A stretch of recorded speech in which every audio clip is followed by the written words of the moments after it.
Hello बच्चों, आज हम एक्सरसाइज 12.2 के बारे में पढ़ेंगे जिसमें हमारा areas of sector and segment of a circle के सेक्टर और सेगमेंट के एरिया के बारे में आपको बताया गया है। जिसमें हमारे पास जो इस तरह से सर्कल होता है, दो रेडियाई और एक आर्क के बीच में जो एरिया होता है उसे हम सेक्टर कहते हैं। तो जो जैसे यहाँ पे दो रेडियस हमारे क्या हैं, ओ ए और ओ बी, और एक आर्क है ए से लेकर बी तक। तो इसके बीच में जो ये एरिया है ये क्या है, माइनर सेक्टर। क्योंकि ये छोटा है इसलिए ये माइनर सेक्टर होगा। इसी तरह से जो ये बड़ा वाला है ये हमारा मेजर सेक्टर होता है। तो इसमें हमने इनका एरिया कैसे फाइंड करना है उसके लिए कुछ फॉर्मूलाज है हमारे पास। जैसे यहाँ पे फर्स्ट है area of the sector of an angle theta. जैसे ये सेक्टर है, इसका एरिया निकालना है जिसका एंगल क्या है, थीटा मान लिया हमने। कुछ भी एंगल दिया हो सकता है आपको। तो ये माइनर सेक्टर के लिए फॉर्मूला क्या लगेगा, theta upon 360 multiply by pi are square. वही है एरिया का फॉर्मूला। और यहाँ पे जो ये एंगल है इसके लिए हम लिख देंगे थीटा डिवाइड बाय 360 डिग्री।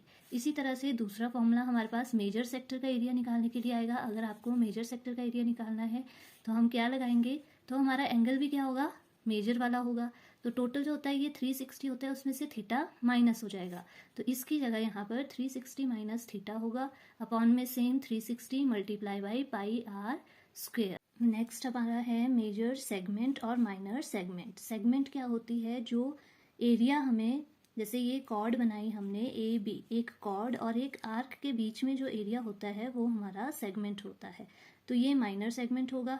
जैसे ये कॉर्ड है, जो छोटी वाली साइड एरिया होगा वो माइनर सेगमेंट और जो बड़ी वाली साइड एरिया होगा वो मेजर सेगमेंट। तो इसका एरिया हम कैसे फाइंड करते हैं, तो यहाँ से जैसे हम सेक्टर बना लेते हैं ओ ए पी बी, ये हमारा सेक्टर आ गया। तो एरिया ऑफ सेक्टर हमने निकालना यहाँ सीखा है, इस फॉर्मूले से निकालेंगे।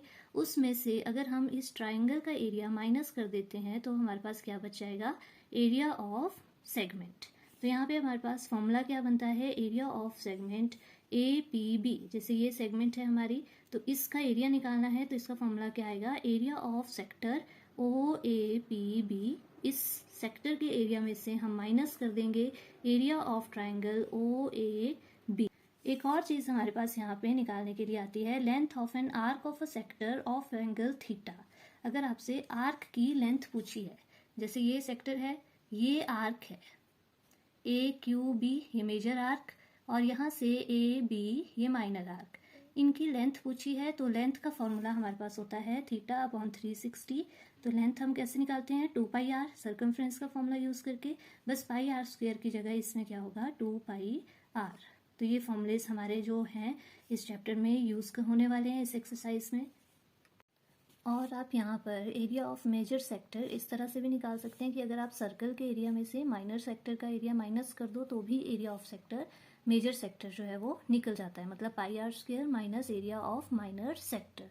और एक और फॉर्मूला आप यहाँ पे मेजर सेगमेंट का एरिया निकालने के लिए यूज करते हैं कि area of circle minus area of minor segment. तो हम ये फॉर्मूले भी यूज कर सकते हैं और हम एरिया ऑफ सर्कल में से माइनर वाले का माइनस करके भी निकालेंगे तो भी वो एरिया ऑफ मेजर सेक्टर या मेजर सेगमेंट हम निकाल सकते हैं।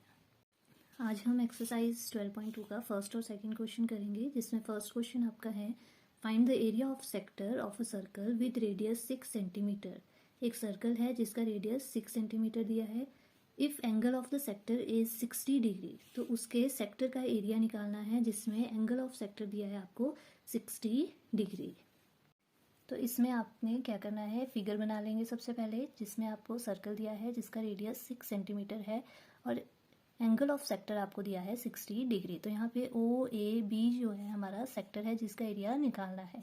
तो जो जो हमें दिया है वो लिख देंगे। रेडियस ऑफ सर्कल आर ले लिया 6 सेंटीमीटर, इसको हम सेंट्रल एंगल भी बोलते हैं, सेंटर पे बनता है ये।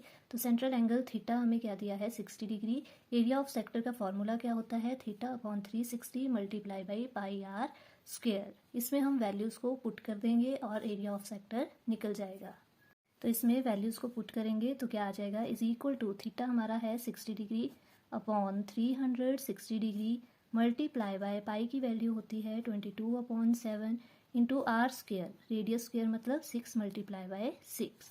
इसको सॉल्व करेंगे, 0 से 0 कैंसिल, 6 1 जार 6 6 आर 36, 6 1 जार 6 1 जार 6, तो आपके पास क्या बच गया 22 इंटू 6 अपॉन 7, जो हमारा किसके बराबर होता है 22 इंटू 6 होता है 132 अपॉन 7 सेंटीमीटर स्क्वायर। एरिया हमारा हमेशा सेंटीमीटर स्क्वायर यूनिट्स में निकलता है, तो ये क्या आ जाएगा पॉइंट्स में निकालोगे तो 18.86 सेंटीमीटर स्क्वायर। तो ये आपको करना था, बस एरिया ऑफ सेक्टर निकालना था। नेक्स्ट हमारा सेकंड क्वेश्चन है, find the area of a quadrant of a circle whose circumference is 22 centimetre. आपको एरिया ऑफ क्वाड्रेंट निकालना है। क्वाड्रेंट होता है सर्कल का चौथा हिस्सा जिसका सर्कमफ्रेंस आपको दिया हुआ है 22 सेंटीमीटर। तो सेकंड क्वेश्चन में आपको क्या दिया है, एक सर्कल है जिसमें क्वाड्रेंट फोर्थ पार्ट, जब आप इसके 4 पार्ट करोगे तो 360 पूरा सर्कल बनाता है, तो 360 का फोर्थ कितना हो जाएगा 90 डिग्री। तो ये क्या बन गया आपका एक सेक्टर बन गया। तो इस सेक्टर का आपको क्या निकालना है, एरिया निकालना है। तो उसके लिए आपको क्या चाहिए, रेडियस। आपको दिया क्या है, सर्कमफ्रेंस ऑफ सर्कल 22 सेंटीमीटर। इससे आप क्या निकाल सकते हो, रेडियस निकाल सकते हो। तो यहाँ पे सर्कमफ्रेंस ऑफ सर्कल क्या होता है 2 पाई आर, तो ये किसके बराबर आ जाएगा 22 के। तो यहाँ से आप ये क्या निकालोगे, आर इज इक्वल टू 22, ये 2 आ जाएगा नीचे और पाई भी नीचे 2 पाई। तो r is equal to 22 upon 2 into pi की वैल्यू होती है 22 अपॉन 7, तो नीचे 22 आएगा क्योंकि ये नीचे है और 7 ऊपर चला जाएगा। तो 22 1 जार 22, 22 1 जार 22, तो r की वैल्यू क्या आ गई 7 अपॉन 2 सेंटीमीटर। तो यहाँ से आपका रेडियस निकल गया और आपको इसमें सेंट्रल एंगल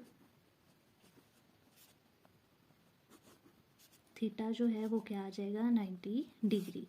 तो आपको क्या निकालना है, area of quadrant is equal to, formula लगा देंगे theta upon 360 multiply by pi R square. तो ये क्या आ जाएगा 90 अपॉन 360 मल्टीप्लाई बाई पाई की वैल्यू 22 अपॉन 7 इंटू आर है हमारा 7 अपॉन 2 इंटू 7 अपॉन 2।